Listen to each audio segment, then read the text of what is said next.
Sin duda uno de los textos más polémicos de toda la historia de la humanidad es el Malleus Maleficarum, publicado en 1487, año en el que la cacería de brujas en Europa Occidental estaba a toda máquina. El libro, escrito por dos monjes alemanes, era un compendio de demonología y artes oscuras que sirvió como bitácora durante la Inquisición, ese periodo de la lucha de la Iglesia Católica contra la falta de fe, lo profano, las creencias populares y todo aquello que no podían explicar y que catalogaban como brujería. Luego de describir las pautas para determinar que en efecto ésta sí existía y cuáles eran sus formas más comunes en la época, el libro explicaba los métodos más recomendados para detectarla, para identificar a sus practicantes y, por supuesto, para neutralizarla: la tortura. Un castigo increchendo que empezaba estirando brazos y piernas en el potro, luego recibiendo agua por las fosas nasales, resistiendo un reductor de cráneos mecánico hasta terminar retorciéndose en la hoguera. Todo un manual de sadismo, violencia y desprecio por la vida humana que luego de siglos de historia ha dejado a esos torturadores como los verdaderos criminales del cuento. Yo soy Luis Badel y en este episodio de Crímenes Bizarros hablaremos de David Parker Ray, su tráiler de torturas en New México, sus más de 50 víctimas y de cómo hasta la muerte le ayudó a salirse con la suya. Hola, les recuerdo nuestras redes sociales @Crímenes Bizarros en Instagram, Facebook, Twitter y TikTok. Allí nos pueden saludar, proponer un tema o hacer cualquier comentario, @Crímenes Bizarros. Pasen la voz, suscríbanse y dejen un buen rating donde sea que nos escuchen. A todos los que nos han escrito hasta hoy, muchas gracias. Siempre será bueno saber de ustedes. El caso de hoy contiene la descripción de escenas violentas. Se recomienda discreción. Desde que el hambre la llevó a rebuscarse la vida en las calles, Cynthia Jaramillo tenía una regla de oro de seguridad: nunca subirse a una van. Hay cierto código en el underground que afirma que uno de estos vehículos, andando de noche por las calles donde frecuentan prostitutas y vagabundos, solo es sinónimo de malas noticias. Pero la noche del 12 de marzo de 1999, cuando el viento refrescaba las calles del downtown de Albuquerque, en Nuevo México, y una van color blanca se detuvo ante ella, la mujer de 22 años se olvidó de todo. Sin pensarlo mucho, se subió a la parte trasera del vehículo.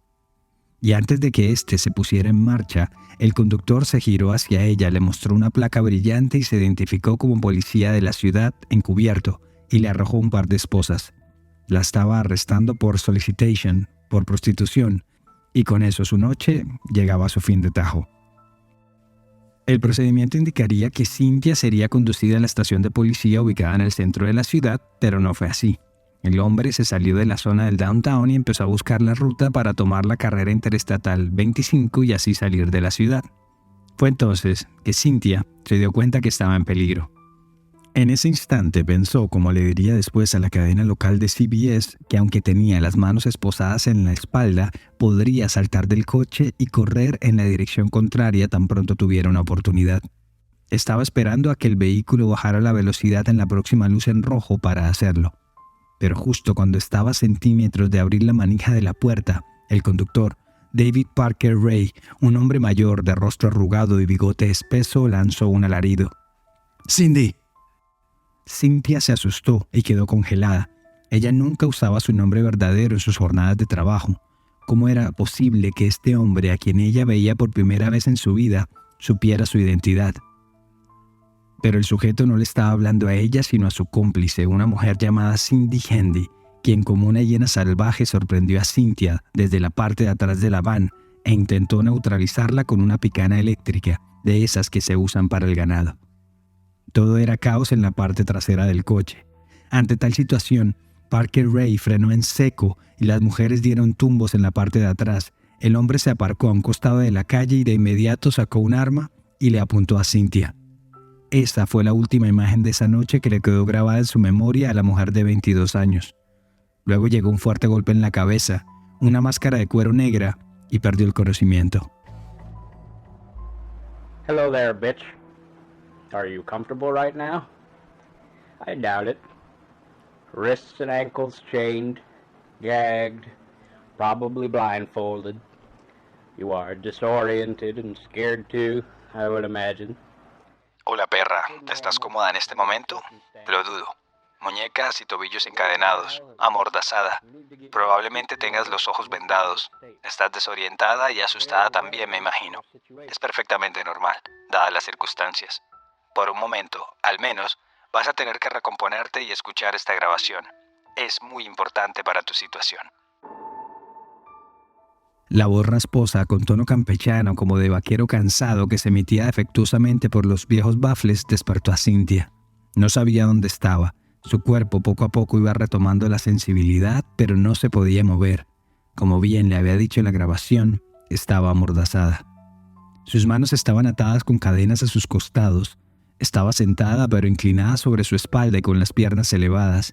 Tenía un collar de cuero con una cadena que la conectaba al espaldar de la silla. Cada uno de sus movimientos estaba limitado. El dolor le invadía todo el cuerpo, seguía mareada, apenas podía abrir los ojos. Mientras tanto, la grabación continuaba como si fuera un macabro discurso de bienvenida por interminables 43 minutos. You were obviously here against your will. Totally helpless. You probably think you're gonna be raped, and you're fucking sure right about that. Our primary interest is in what you've got between your legs. Ahora obviamente estás aquí en contra de tu voluntad, totalmente indefensa. Probablemente piensas que te van a violar y estás completamente en lo correcto. Nuestro principal interés está en lo que tienes entre las piernas, porque básicamente te hemos secuestrado para que te entrenemos y te utilicemos como esclava sexual. Lo que viviría de allí en adelante sería un verdadero horror. Su infancia llena de pobreza, hambre y abandono y el trabajo sexual por obligación serían pocos comparado con el dolor que sufriría durante los próximos días a manos de David Parker Ray y de su cómplice, Cindy Handy. Por respeto a ella y a las demás víctimas no hace falta relatar todo lo que le hicieron. Prefiero más bien describir el espacio donde se encontraba la rehén para que nos demos cuenta del nivel de maldad que manejaba Parker. Primero que todo, no era una habitación normal. Era más bien alargada, no había ventanas y las paredes internas estaban cubiertas con esas espumas que usan en los estudios de grabación para aislar el sonido. Es decir, que por más que ella gritara con todas sus fuerzas, nadie la iba a escuchar. Pero eso era un detalle menor. Gran parte de su padecimiento la vivió sentada en una silla de ginecología de esas que tienen soportes para extender las piernas, pero esta estaba reforzada artesanalmente por Parker Ray. Tenía un par de amarres extras que le impedía que pudiera flexionar las piernas y los brazos. La cadena y el collar en el espaldar de la silla también fue un trabajo hecho por él. El techo en ese punto tenía un espejo, así que al momento de abrir los ojos la víctima tendría plena visibilidad de su castigo y de su agresor. En la pared de la derecha había un anaquel con un candelabro eléctrico con una calavera blanca, así como varias de esas bandejillas que usan los cirujanos, repletas de cinceles, escalpelos, bisturíes y cortadores de todos los tamaños, entre otro material quirúrgico. En el costado izquierdo había decenas de consoladores y dildos de diferentes tamaños y diámetros, objetos fálicos artesanales, de madera y de metal, pero adornados con anillos de agujas o clavos. También había un pequeño tendedero de cadenas y sogas a la par de mosquetones, anclajes y poleas que hacían juego con otro set de cuerdas que colgaba del techo. Varios carteles y diagramas adornaban esa mazmorra del horror. Casi que en forma de collage estaban dispuestos los dibujos de mujeres desnudas con la ubicación de varios puntos en sus cuerpos y con un pequeño párrafo explicativo sugiriendo qué castigo aplicar, como si se tratara de una visita guiada o de una experiencia pedagógica. Había también una suerte de féretro, una caja de madera pero con orificios laterales que permitían tener acceso a su interior. Había una colección de látigos de diversos tipos, espinados y con púas, paletas de cuero con taches, picanas eléctricas y en general todo tipo de artefactos para la práctica del sadomasoquismo y el bondage. Justamente, uno de los carteles al interior del lugar era uno que decía Bondage Room, Salón Bondage, pero sin duda el más certero era otro escrito en letras rojas con las palabras Satan's Den, la guarida de Satán, adornado en medio de esas cintas amarillas que pone la policía en las escenas del crimen. Era todo un templo dedicado al dolor, a infligir dolor. Cynthia no podía saberlo, pero estaba allí atada a esa silla al interior de un remolque de casi 7 metros de largo, estacionado en la mitad de la nada, en la parte trasera de una vivienda rural casi que alejada de la civilización, ubicada en el 513 de la calle Bass, en el pequeño poblado de Elephant Butte, a orillas del lago del mismo nombre. Para entonces era un caserío de no más de 600 viviendas, muchos de ellos remolques o viviendas móviles donde apenas vivían unas 1.200 almas, en su mayoría mayores de 65 años. Allí había vivido casi toda su vida David Parker Ray, que para entonces, en 1999, estaba por cumplir 60 años. Con su aspecto bonachón, su camaradería y su acento sureño, se desempeñaba en el área de mantenimiento del Departamento de Parques Estatales de New Mexico, y así lo recordaban todos sus vecinos. Pero en realidad, de puertas para adentro, Parker Ray era un obseso con el tema del dolor, de la sangre y la tortura, y según él mismo lo decía en otro extracto de la grabación de Bienvenida, la pobre Cynthia no era su primera víctima. I don't know the details of your capture because this tape is being created July 23rd, 1993 as a general advisory tape for future female captives. The information I'm going to give you is based on my experience dealing with captives over a period of several years. No conozco los detalles de tu captura porque este mensaje fue grabado el 23 de julio de 1993 como una cinta de asesoramiento general para futuras cautivas. La información que te voy a dar se basa en mi experiencia en el trato con cautivas durante varios años. Es decir, que el mensaje llevaba sonando desde hacía 6 años, así que quién sabe cuántas mujeres más pasaron por la guarida de Satán. Pero a pesar de ese discurso desolador que le tocó escuchar, de 3 días de vejámenes, de estar atada y ser suspendida de cables colgando de su piel, Cynthia Jaramillo logró lo que parecía imposible: escaparse del infierno. Resulta que al tercer día, Parker Ray se fue a trabajar como cualquier día normal y dejó a Cynthia bajo la vigilancia de su novia Cindy. En ese momento, ambas mujeres no estaban en el tráiler sino en la casa, donde precavidamente también había candados y cadenas y una suerte de jaula para la víctima de turno. Parker Ray era un tipo detallista, prolijo, no dejaba nada al azar. Luego de cada sesión limpiaba la zona con la dedicación propia de un artesano y la desinfectaba, parafraseando un viejo poema, con ese fervor que inspira lo sagrado. Pero Cindy no era así. Ella era más bien básica, dispersa, sin duda no tan sigilosa como su novio. Así que esa mañana, Cindy dejó las llaves sobre un mesón y dejó a Cynthia en la jaula mientras se fue a hacer algo a la cocina. Desnuda y dolorida, Cynthia sabía que esa sería su única oportunidad. Sacando fuerzas y elongando sus piernas a más no poder por entre los barrotes, fue a por las llaves. No era para agarrarlas o tocarlas, no. Era esforzándose lo máximo para mover la mesa y dejarlas un poco más al alcance de sus extremidades. No podía hacer mucho ruido. Cindy estaba en el cuarto contiguo y sentía que el tiempo se le estaba agotando. En un acto de heroísmo y suerte, todo salió como lo planeó y la rehén se hizo con las llaves. Se llegó a soltar la cadena de sus manos y cuando estaba por liberar los pies, de nuevo Cindy se le abalanzó como una bestia salvaje. Para las dos, de cierta forma, era matar o morir. Todo era una andanada de golpes, puños, patadas, lo que hubiera a mano.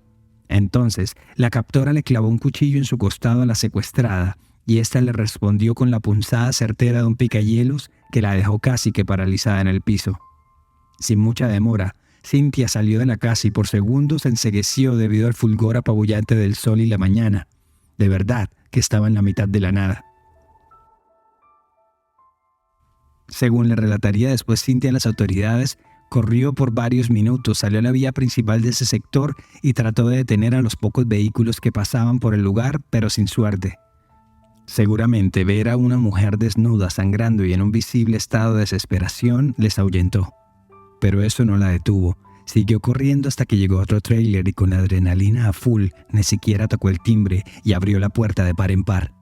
Entró gritando y pidiendo ayuda y se desplomó en el living del lugar.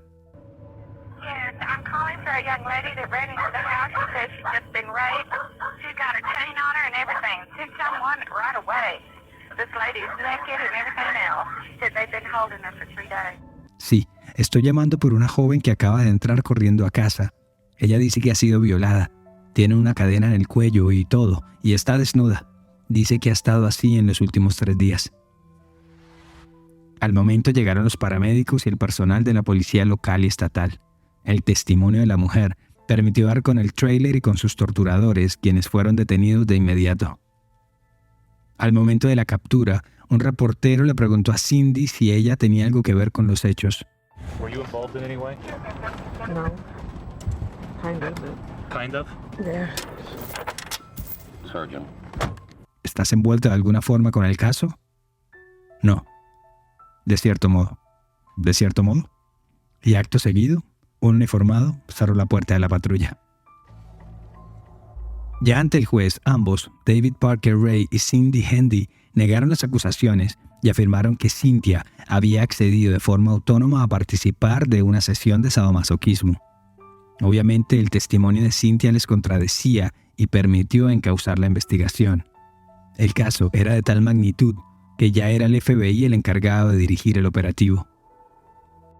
El agente Norman Rhodes fue uno de los primeros uniformados en entrar al remolque del horror. Remarkable. I've never seen anything like it in my life. The first thing my eyes focused on was this black chair, which turned out to be a gynecology chair, just sitting there empty. To see it the first time just kind of gave you a feeling of sickness, and it was just remarkable how everything was set up. Everything in here denoted pain. Everything in here denoted destruction. Nunca había visto algo así en mi vida. En lo primero que enfoqué mi mirada fue en ese mueble negro que resultó ser una silla de ginecología. Al verlo por primera vez daba una sensación de enfermedad, y fue simplemente notable cómo lo hizo. Todo aquí denota dolor. Todo aquí denota destrucción. Además de todo el sádico andamiaje, el agente encontró un par de cámaras de video, un trípode y unas luces, lo que indicaba que Parker Ray también grababa a sus víctimas. Teoría que fue rápidamente comprobada cuando encontraron un gabinete en la parte baja de uno de los muebles con cientos de cassettes en formato VHS. Rápidamente llamó la atención de sus compañeros, con quienes se puso a ver las grabaciones. Las escenas los dejaron horrorizados. Parker Ray había grabado todas sus torturas. Las imágenes eran tan fuertes, tan explícitas, que varios de ellos tuvieron que salir del remolque para ir a vomitar. Un cálculo inicial les permitió aventurar que al menos unas 60 mujeres habían pasado por el tráiler. Apelando a ese viejo adagio de que la práctica hace al maestro, los videos estaban tan bien grabados, apuntando en el ángulo exacto, que a ninguna de las mujeres se le podía ver bien el rostro. Solo detalles, facciones. En los planos generales, por su parte, siempre había un objeto estratégicamente ubicado que impedía verle la cara a la víctima. Pero, como si los videos hubiesen sido poco, también encontraron un diario en el que Parker Ray, tan acucioso como siempre, anotaba fechas, lugares y sus acciones.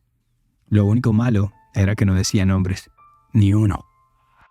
Eso sí, había varias páginas llenas con esa forma de contar que muestran las películas propias de los presos, 1, 2, 3, 4 rayitas y una quinta que la cruzan diagonal para completar los 5 elementos. Hasta entonces, solo Parker Ray sabía exactamente qué estaba contando con ellas. Lo complejo del caso había hecho que decenas de cámaras y reporteros de televisión y radio se acercara a Elephant Butte y, de paso, a la cabecera municipal a la que pertenecía, un pueblo llamado Truth or Consequence, verdad o consecuencia, al que los locales llamaban cariñosamente TRC. En la televisión local, la noticia estaba a la orden del día, así como el ruego, la petición a otras víctimas para que se animaran a dar su testimonio. Así pasaron varias semanas. Obviamente no podían mostrar los videos de las torturas en las pantallas de televisión, pero sí extractos de la grabación de audio. A ver, parecía haber mucha evidencia en contra de Parker, pero la fiscalía por el momento solo tenía cargos de secuestro, tortura y lesiones personales, y por esos delitos, al cabo de unos años, ambos agresores podrían estar en libertad. Así que empezaron a recorrer el pueblo en busca de cualquier tipo de información extra. Justamente en la vía a TRC quedaba una cantina que Parker Ray y su novia Cindy solían visitar y escoger a sus víctimas, el Blue Water Saloon, un típico bar americano con mesa de pool, barra de madera, dardos y una pequeña tarima para que las bandas de músicos toquen algo de country los fines de semana. Allí se empezaron a recopilar viejos cuentos de mujeres, tanto de locales como de visitantes, que desaparecieron sin dejar rastro. Todas ellas mujeres con historias de vida difíciles y rodeadas de pobreza, de drama, así que cuando las dejaban de ver, simplemente nadie las extrañaba. Fue allí que también se conoció que David Parker Ray no actuaba solo. Además de Cindy, también en sus fechorías lo acompañaba su propia hija, Glenda Jean Ray, y un amigo de esta, Dennis Roy Yancey. Fue entonces cuando otra víctima salió de las sombras y contó una historia similar a la de Cynthia. Angélica Montano dijo que era conocida de Parker Ray y su hija, y que en ocasiones había departido con ellos en el Blue Water Saloon. La mujer contó que una vez la invitaron a su casa y de inmediato le apuntaron con un arma, la drogaron y la mandaron para el trailer. Luego de varios días de abuso, Parker Ray la subió a su vehículo, la drogó de nuevo y la arrojó a un costado de una carretera cercana. Pero ante todo pronóstico, la mujer sobrevivió y aunque trató de denunciar el hecho ante la policía, su declaración estuvo llena de vacíos, de recuerdos a medias, y los uniformados decidieron no hacer nada. Pero entonces, ya con la resonancia del caso de Cynthia, el de Angélica también se sumaba a la lista de delitos. Ahí iban poco a poco armando un caso más robusto en contra de Ray y sus secuaces. La investigación también avanzaba en el tema de los videos. Luego de horas y horas de grabación, de ver pieles sangrantes y amoratadas, las autoridades pudieron encontrar la mitad de un tatuaje, y con esa imagen se fueron a los medios de comunicación. Y así fue al cabo de unos días que dieron con el paradero de Kelly Garrett. Before the FBI contacted me, I used to have nightmares of being tied to a table, or handcuffs, or duct tape scared me, but I could never put any of it together. And then when the FBI called, then I knew they weren't just dreams, nightmares, they were real. Antes de que el FBI me contactara, solía tener pesadillas en las que estaba atada a una mesa o esposada. Con solo ver la cinta adhesiva me daba miedo, pero nunca pude saber el por qué. Y luego, cuando me llamaron, supe que no solo eran sueños, sino que las pesadillas se habían vuelto real. Le dijo Kelly a un documental hecho por la agencia de noticias Barcroft. Tras varias semanas de terapia y recolección, e incluso luego de ver imágenes de su propio video, se dio cuenta que ella había vivido una suerte similar a la de Cynthia, pero en julio de 1996, es decir, 3 años atrás, y las autoridades se dieron cuenta que el modus operandi era muy similar a las versiones que se iban recogiendo. Esa noche Kelly estaba en el Blue Water Saloon tomándose unas copas luego de una fuerte discusión con su esposo, con quien se había casado recientemente. Estaba acompañada de una de sus amigas, a quien le estaba contando toda la situación. Pero su amiga no era otra que Glenda Jean Ray, y en el cabo de unas horas le echó algo en su cerveza y la sacó del establecimiento. ¿Y a dónde la llevó? A la casa de su padre y se la entregó en bandeja de plata. Como lo decía en la grabación, Parker Ray desechaba a sus víctimas luego de aburrirse, y usualmente ese tiempo no era mayor a 3 días. Cabe recordar que Parker lo tenía todo muy bien planeado y en medio del cóctel de drogas que le daba a sus rehenes antes de desecharlas, usaba pentatol sódico y barbitúricos, con la idea de producirles una amnesia específica casi que permanente sobre lo sucedido. A Kelly también la arrojó en una carretera cercana no sin antes propinarle un corte en el cuello para que se desangrara. Pero eso no pasó, y entonces, 3 años después, ya estaba la mujer declarando en contra de sus captores. Acabamos con un dato curioso y nada menor. En 1986, Glenda Jean Ray trató de informarles a las autoridades de lo que hacía su padre, luego de escuchar los gritos de una mujer que estaba una noche en su casa. Ella le dijo al FBI que su padre torturaba y violaba mujeres y además que después las vendía como esclavas sexuales en México, cuya frontera quedaba apenas a 2 horas de distancia. Sin embargo, cuando lo entrevistaron a Parker Ray en esa época, el hombre no lo negó, o no lo negó todo. Así explicó su situación en una entrevista con el noticiero KOB4, cuando le preguntaron por sus acusaciones. I get my excitement from making a woman happy. My trailer had numerous sex toys in it of different types, all different fetishes. I got pleasure out of the woman getting pleasure. I did what they wanted me to do. Obtengo mi emoción cuando puedo hacer feliz a una mujer. Mi trailer tiene numerosos juguetes sexuales de diferentes tipos, de todo tipo de fetiches. Obtengo placer si la mujer obtiene placer. Yo solo hice lo que ellas querían que yo les hiciera.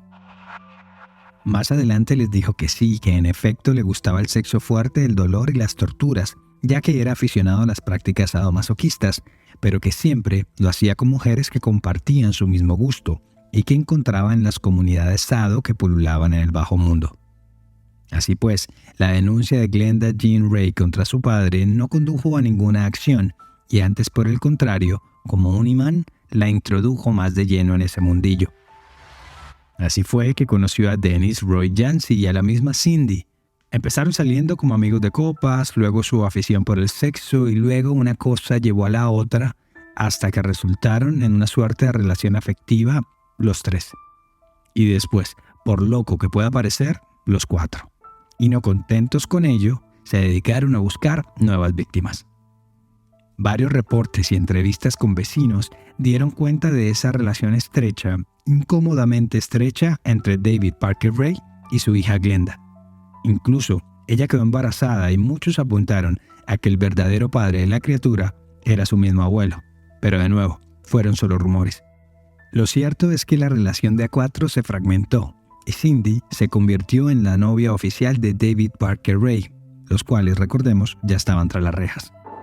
Luego seguiría la detención de Dennis Roy Yancey y de Glenda Jean Ray. El primero que decidió confesarlo todo fue Roy Yancey. Dijo que en efecto varias mujeres habían sido secuestradas y otras asesinadas, y hasta aseguró en la corte que él mismo le entregó a una de sus exnovias a Parker Ray. Y luego de varios días en el trailer, la asesinó ante la mirada de todos. From what I understand is that he's had many years of kidnapping, torturing and killing women. De lo que entiendo, han sido muchos los años de él raptando, torturando y asesinando mujeres. Y sobre lo sucedido a su exnovia dijo: I know they ended up giving me a rope and telling me to strangle her. And she wasn't dying fast enough. I was told not to tell anybody anything or I was going to be killed and thrown in the ditch. Me terminaron dando una soga y diciéndome que la estrangulara, pero ella no estaba muriendo rápido. Luego, David me dijo que no le dijera nada a nadie, o si no, me iban a matar y arrojar a una fosa. Es más, como parte de su declaración, dio el lugar donde supuestamente la habían enterrado, en Monticello Valley, pero las autoridades no encontraron nada. La segunda que confesó fue Cindy Hendy a cambio de un acuerdo con la fiscalía. Los casos y el modus operandi se repetían, ella salía en los videos, pero al igual que pasó con el testimonio de Roy Yancey cuando la mujer habló de otros asesinatos y de sus lugares de entierro, las autoridades se quedaban con las manos vacías. ¿Dónde estaban todos los cuerpos que ellos decían habían enterrado? ¿Será que David Parker Ray, en efecto, iba después, los desenterraba y los ocultaba en otro lado? Esa era una de las teorías de las autoridades. En el tráiler incluso estas encontraron un mapa del lago Elephant Butte con varias X marcadas alrededor en su superficie. Pues hasta allí fueron los investigadores y buzos del FBI en busca de los posibles cuerpos, pero nada. Las aguas verdosas del lago no permitían ver muy bien y ni un solo cuerpo fue encontrado. Curiosamente, la única que nunca declaró o dijo algo en contra de David Parker Ray fue su propia hija. Y esa fidelidad él se la retribuyó cuando hizo un acuerdo con la fiscalía él mismo. Dijo que confesaría absolutamente todo, solo si su hija era exonerada y puesta en libertad de inmediato. A ver, no era una oferta cualquiera. Ellos calculaban que David Parker Ray fácilmente podía haber empezado su cruel afición cuando estaba entrando a sus 20 y tantos años, así que la lista de víctimas podía remontarse unos 35 o 40 años atrás. Eso, más el conteo en el diario, los videocassettes, estaban ante un caso gigante. La misma Cindy les había insistido que alguna vez Parker Ray le dijo que por una época mataba de a una chica por mes, que por su trabajo conocía ese lago vecino como la palma de su mano y que en su opinión la mejor forma de desechar un cuerpo era arrojándolo allí con la panza abierta y piedras en su interior, para que se hundiera pronto y luego fuera devorado rápidamente por los bagres hambrientos que habitaban la laguna. Por decisión de un juez estatal, a David Parker Ray se le juzgaría cada caso por separado, el de Cynthia Jaramillo, el de Angélica Montano y el de Kelly Garrett, acusado de los cargos de secuestro, violación, conspiración e intento de homicidio, entre otros. Tras meses de audiencias, testimonios y pruebas, David Parker Ray, conocido ya como el asesino de la caja de juguetes, porque le había puesto ese apodo a su tráiler, la caja de juguetes, fue condenado en 2001 a 224 años de prisión. Y gracias al acuerdo con la fiscalía de no apelar su sentencia, había logrado también la exoneración de algunos de los delitos de su hija. Así las cosas, a Glenda Jean Ray solo le formularon los cargos de secuestro y violación, y al momento de su juicio, se abstuvo de declararse culpable. Aún así, fue condenada a 30 meses de prisión y a 5 años de probatoria, y ya para el 2003 estaba totalmente en libertad. Dennis Roy Yancey fue condenado a 30 años de prisión tras confesar su complicidad en varios de los secuestros, pero sobre todo por el asesinato de su exnovia, el cual cometió supuestamente bajo órdenes de Parker Ray. Tras varios ires y venires, obtuvo su libertad en 2021 tras cumplir el total de su pena. Hoy está libre. Cindy Handy, la novia y después principal testigo en contra de David Parker Ray, fue condenada a 36 años de prisión con posibilidad de libertad condicional a partir del año 2017. Desde julio del 2019 salió de prisión y está en libertad. Pese a que Parker Ray ya había sido condenado, las autoridades estaban decididas a seguir desenredando el caso y sobre todo estaban empeñadas en encontrar aunque sea un cuerpo de las decenas que le atribuían. Cada tanto lo interrogaban de nuevo y confiaban que en algún momento el sádico decidiera darles una certeza más. Por lo menos, ya estaba tras las rejas, y si todo salía bien, pasaría sus últimos días allí. Uno de esos interrogatorios fue programado para el 28 de mayo de 2002 en la prisión del condado de Lea, en Hobbs, New Mexico. Pero luego de su traslado, y antes de que tuviera lugar la diligencia, David Parker Ray, de 62 años, cayó fulminado producto de un certero ataque cardíaco. Y en un extraño golpe del destino que sorprendió a más de uno, el hombre no llegó a pagar ni siquiera 2 años completos de su condena. Luego de enterarse de la muerte de su agresor, Cynthia Jaramillo manifestó sus sentimientos encontrados al respecto en una entrevista que le dio al canal Discovery. Obviamente paz, porque se cerraba un capítulo, pero también algo de desazón, porque el hombre no cumplió con su condena. I think a lot of people don't realize that there are a lot of people out there that are sick like him. People just need to be more aware of what's going on out there. Pienso mucho en que hay gente que no se da cuenta de que hay muchas personas rondando por ahí que están enfermas, así como estaba él. Solo necesitamos ser más conscientes de lo que está pasando allá afuera. No hay nada glamuroso o bonito. El dinero no lo es todo. Hay otras formas más seguras de ganarse la vida. En la actualidad, el tráiler de Parker Ray, La guarida del diablo, o la caja de juguetes, está estacionada en uno de los garajes de la Policía Estatal de New Mexico como un testimonio del horror humano. Y aún hoy, 20 años después, hay un equipo que sigue investigando para dar con el paradero de más víctimas o de más sobrevivientes. Al final, solo 3 de ellas han podido contar su historia. Y aunque están lejos de los horrores que sufrieron en el pasado, cada tanto vuelve el miedo y el dolor cuando esa voz las despierta desde lo más profundo de sus pesadillas. And I can only give you advice. Be smart and be a survivor. Don't ever scream. Don't talk without permission. Be very quiet. Be docile and obedient. And, by all means, show proper respect. Have a nice day. El único consejo que puedo darte es sé inteligente y sé una sobreviviente. Nunca grites, no hables sin permiso, quédate callada, sé dócil y obediente y sobre todo, muestra el debido respeto. Que tengas un lindo día.